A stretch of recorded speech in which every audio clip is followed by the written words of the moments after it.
Okay, today I'm going to talk about the exploring blockchain technology. So the topic or the header of this is called the future of digital transformation. So this is what I'm going to share for today.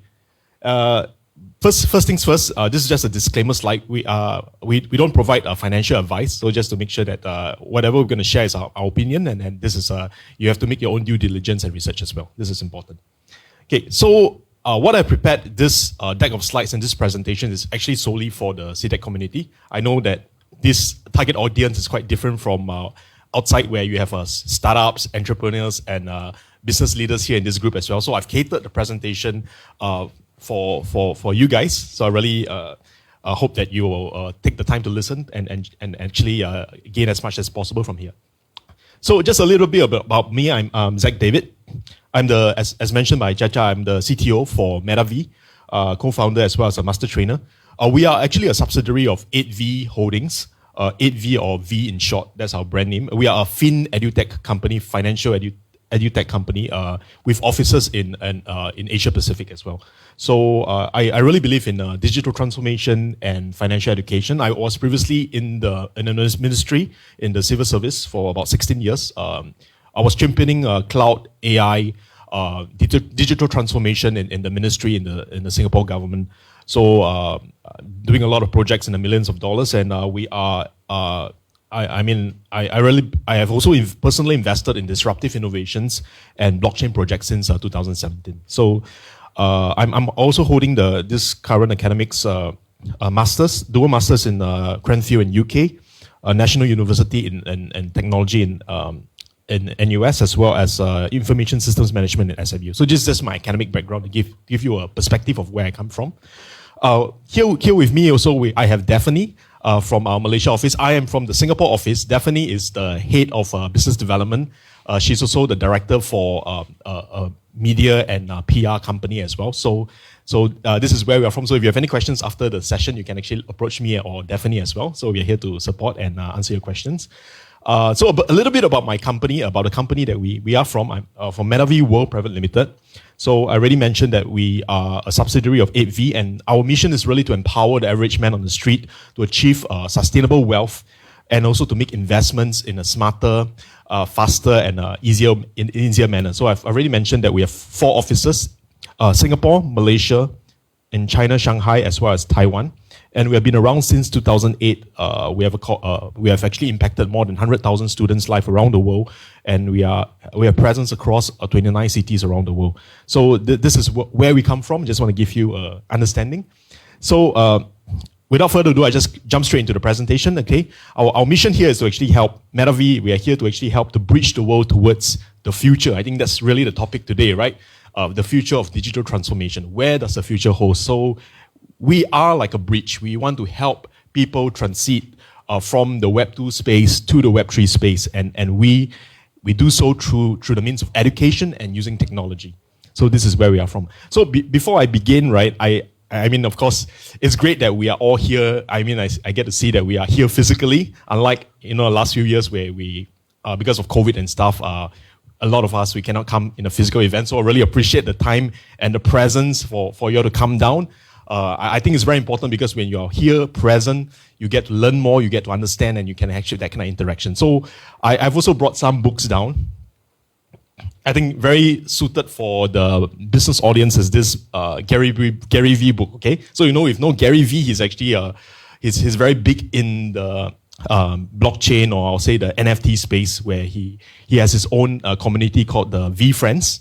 And he actually wrote a book, and on his book he says that 12 and a half, where he says that there are 12 and a half traits of what a business owner in today's age needs to have in order to succeed in whether you're running a business or startups or so. So I've brought 8 books here. So along the way, as I ask you questions, if you participate and you answer the question rightly, I mean, the questions are not very difficult, but I want to encourage participation, then I will also pass you a book. Okay, this is just for a thank you for being present here and also participating, because I believe that if you participate, you actually will gain more from the session, not more from the book, but more from the session. So yeah, feel free to participate. Just as an informal setting and just to enjoy the session. So without further ado, the first question. Okay, who led the digital transformation of the company or over the last few times? So the A is the CEO, B, the CTO, and C, COVID-19. Okay. Yeah. COVID-19. Okay, perfect. You can come forward. I'll pass you the book. So thank you very much. Great for your support. Yeah. So yeah, very right. Actually, so this is actually I think it's non-trivial. We all know that last 2.5 years it was difficult times. The world went into lockdown. Singapore went to lockdown. Malaysia went to lockdown. A lot of us are affected. But this is really one of the true catalysts of change. A lot of times we say that we have a lot of good technologies out there like blockchain, like e-commerce, technology and stuff. But and even digitization or even sort of digital currencies or even e-wallets, right? But before COVID, right, governments, companies, and CTOs were trying to drive all this effort. But people is like, no, I'm too used to my status quo. I like to use the money in my wallet. I just want to attend physical classes and stuff. But what really changed was COVID-19. That was the catalyst of change. So in the same context, what I'm sharing with you is that actually, I believe that blockchain will eventually move into mass adoption. I truly believe that. We just need the right catalyst for change, whether is it what the world is actually going to a mass distrust, or whether is it the centralization moving towards decentralization. You just need the catalyst. And you see around the world, many things have happening around the world, just like in real current affairs, like how Sri Lanka is going to the whole country is going bankrupt. Their essential services and infrastructure is going down as well. So when you have a centralized government or country that it's going to shambles because of the politics or whatnot, then this is possibly in that country one catalyst for change towards decentralization and blockchain. This is just to give you an example of why I think we just need the right ingredients for change to happen. That's number one. Okay, so as I mentioned already, digital and crypto transaction is going to change the world. You do see that we are more moving towards e-wallet now. I make my payments when I go. I order my food on Grab. I just took my transport from my hotel down here using Grab. So it's all part and parcel of our life today. So this is a really good book that I want to share with you. The whole idea is the book is called "The Future is Faster Than You Think." And the essence of the book is actually saying that technology is accelerating more quickly than ever before. And it's actually exponential. And all these technologies, whether is it called this convergence of technology trends like AI, artificial intelligence, robotics, VR, virtual reality, digital biology, sensors, 3D printing, and even blockchain, which is the topic that we are speaking today. When you have all these technology trends all converging, and then the time taken, because it's really exponential now. Perhaps in the past, it takes like 5 years or 10 years for things to change, right?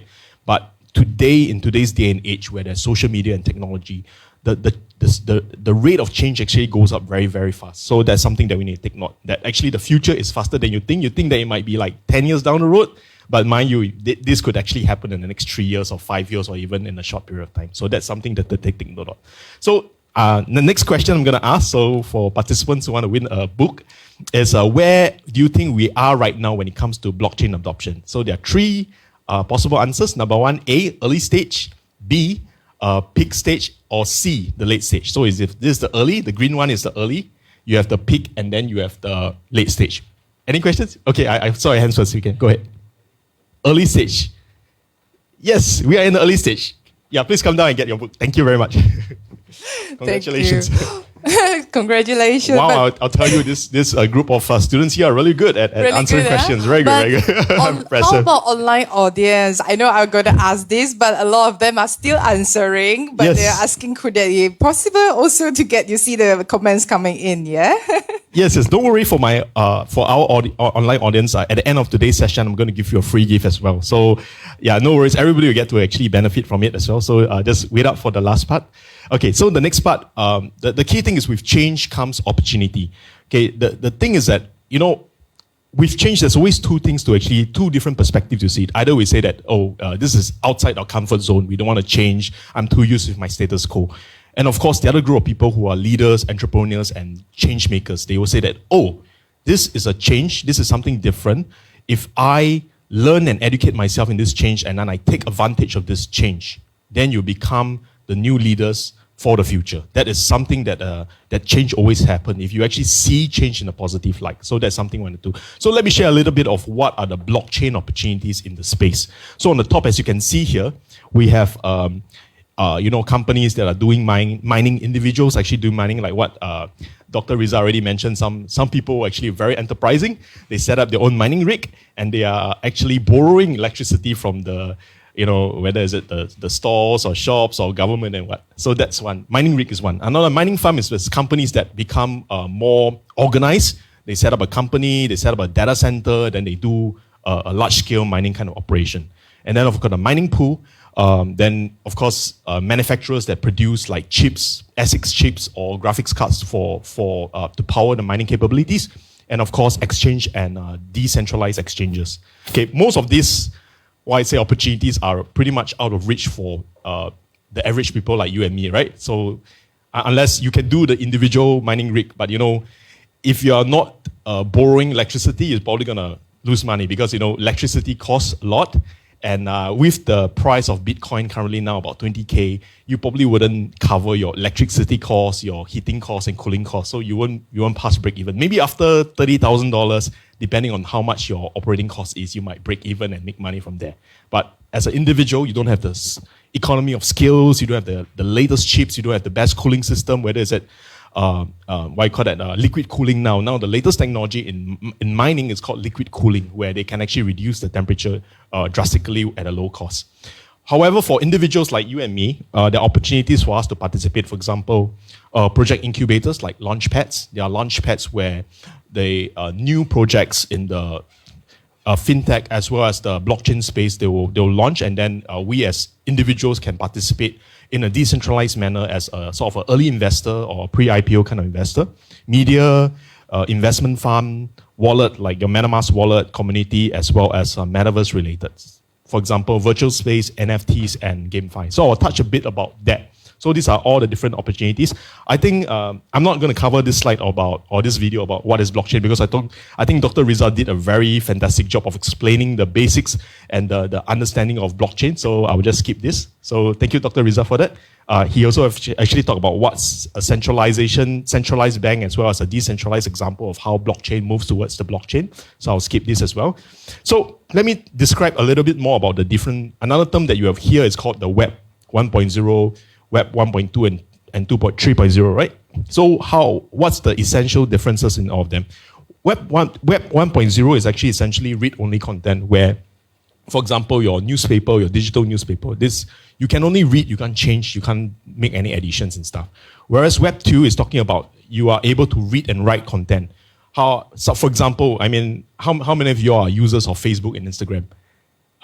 Do you all use Facebook and Instagram? I see a lot of hands. So actually, pretty much most people today use Facebook and Instagram, right? Can you imagine in the past, most people don't, but in today's day and age, everybody would have already a social media account where you can post and write content.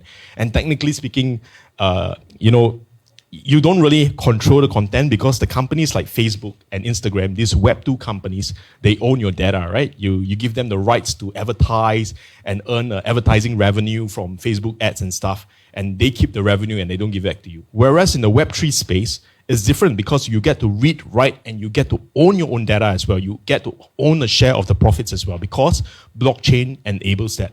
So that's essentially the difference between Web 1, 2, and 3. And you get paid for it as well. So that's new opportunities moving forward in the Web3 space for individuals like you and me. Okay, so let me quickly just go through about the evolution of blockchain. So essentially, I think Dr. Riza also covered this already, but essentially the term of the birth and evolution of blockchain actually came from, for example, the founder, Melanie Swan. She actually coined the term blockchain 1.0, 2, and 3, which I already explained the different examples. And 1.0 essentially is essentially Bitcoin, where it's based on the distributed ledger, and what Dr. Riza already mentioned, Satoshi Nakamoto actually created this paper. So I will not go into the description, but the whole idea is that this was a beginning of the application of programmable money, because in the past, money is just like a fiat currency, right? You can't put in any code, you can't have any smart contracts or any logic in it. So with Bitcoin, now you can do that. Number two, blockchain 2.0 is actually blockchain beyond Bitcoin. That was a good first use case of digital currency. And then now what you have is with Ethereum, that was created by this talented programmer in 2014 called Vitalik Buterin. He actually released the Ethereum white paper. That was in 2014. Can you imagine? That's like not very long ago. It's like 8 years ago, and now Ethereum is really big, where he started with this whole beginning of programmable contract applications, where it's all in code. Basically, the code is you can actually code in rules and logics, and the contracts can be executed automatically without any control of party, as well as decentralized consensus, and transactions also has improved as compared to the Bitcoin. So that is currently where we are, and what Dr. Riza has already mentioned. Ethereum is also moving now from the proof of work towards a proof of stake, and that's possibly in September. There are some dates that was mentioned by the members as well, and that's really a fundamental change. And if you think about it, this technology, or at least this blockchain, was only around since 2014, and yet a lot of changes is ongoing as well. So this is really a very promising space to look at.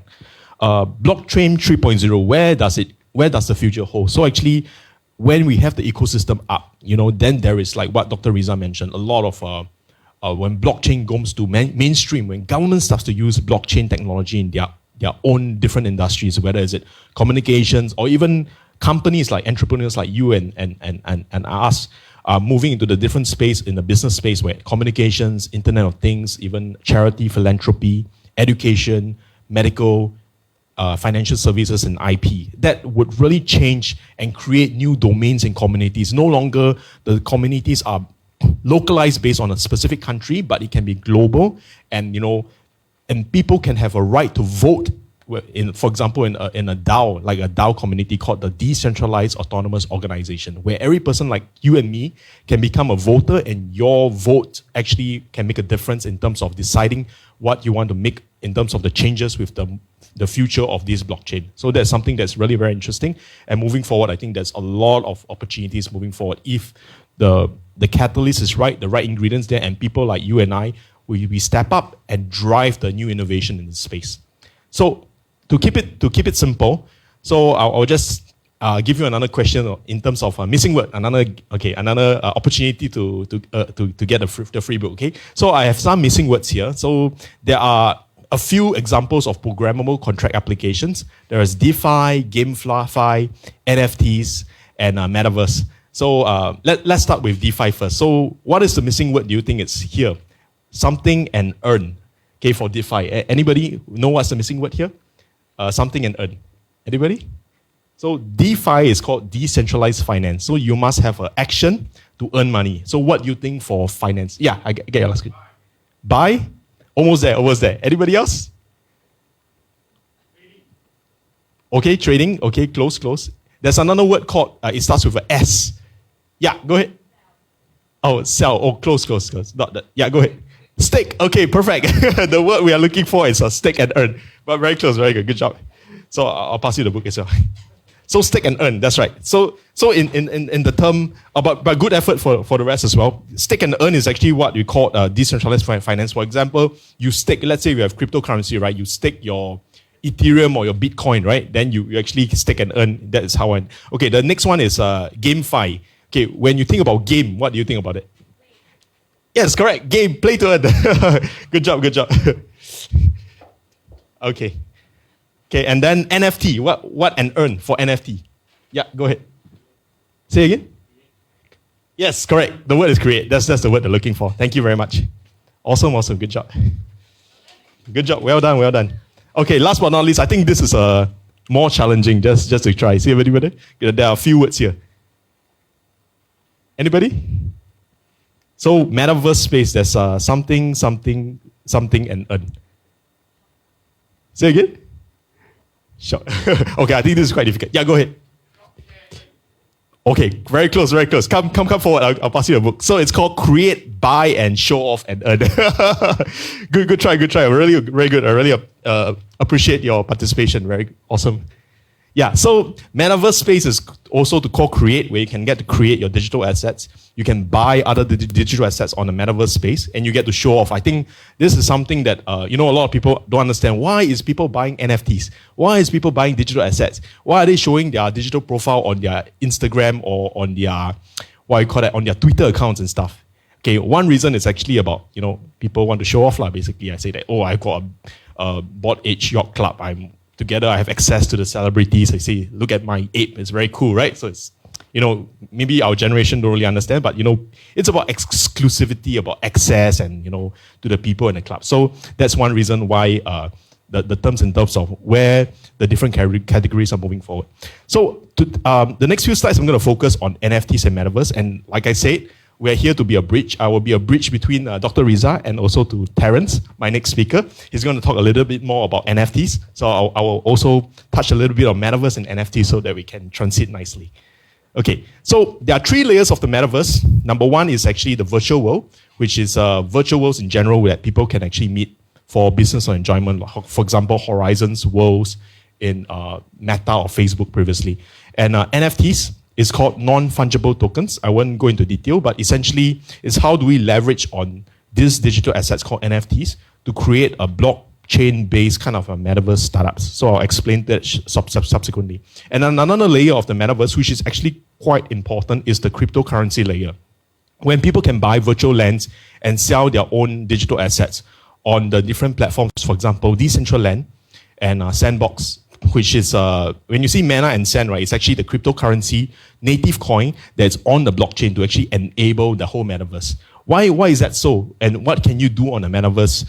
People can actually buy or trade their virtual assets on the blockchain-based platforms. They have to use cryptocurrency because, for example, using all this cryptocurrency to buy and sell. And then what they can do is they can trade their artworks, their digital artworks, and they can, people, utilities, one thing that businesses can do is actually provide utility, for example, to say that if you want to attend a concert, a virtual show, right, you need to own this NFT. Just like Gary Vee, when he created VFriends, he said that I have a yearly annual conference, which is very popular, and the only way to get access to my physical annual conference is to own the NFT. That is like a ticket, like a membership ticket to the concert. If you don't have the NFT, you cannot have access. So that's one utility that, what companies can do and individuals can do. And then, of course, today, I think a lot of our kids, I have 3 kids, okay? I got 5 years old, 4 years old, and 2 years old, 2 boys and one one daughter as well. So I know I have friends and peers who have kids like 10, 12, 11 years old. They're already playing games like Roblox. I mean, a lot of us might be thinking, are you sure Metaverse is here? But you just look at your kids, what are they doing? They're playing games, and they're playing games like Roblox and stuff. And this is essentially, they're already used to Metaverse. So maybe you're saying that maybe I'm too old, I don't really need to know about the Metaverse, but think about it. Your kids are moving into this space. Do you want to understand their life? Do you want to understand where is the future? So I think that's something that we need to take note to educate ourselves as well. So that's one thing. So as I mentioned, change brings opportunity. And just one short video from Gary Vee to explain to you why businesses actually need NFTs in this space. Why do you need to use this kind of technology in order to do what people are already doing for customers already? That was literally the question that people ask me about the internet. Why would you need to buy wine on a computer? I can go to the store. When you do an NFT, you can put things into the contract. So Lou's Pizza Shop can issue NFTs and make 1,000 tokens, right? The regular pizza pictures just give you a 10% discount. The gold one gives you unlimited free pizza. After 6 months, if they've had enough pizza or they move, can sell it on the blockchain. Lou gets a royalty on that transaction because you can put royalty contracts under these NFTs. He keeps making financial on the back end of the royalty. So for every small business, every personality, every intellectual property, the token is also a marketing collateral. The way everybody in business needs a social media account to be relevant in 2021 is the same way in 2025 everyone's going to need a NFT strategy. So you heard that from Gary Vee himself. He's saying that back in 2021, when everybody needs a social media account, an e-commerce account or whatnot to survive and do well, in 2025, by 2025, that's his prediction, that everybody will need, or companies and businesses need an NFT strategy moving forward, because that is the new brands of the future. Luxury brands are all moving into the NFT space. So you just read the newspaper, you can actually find out about that.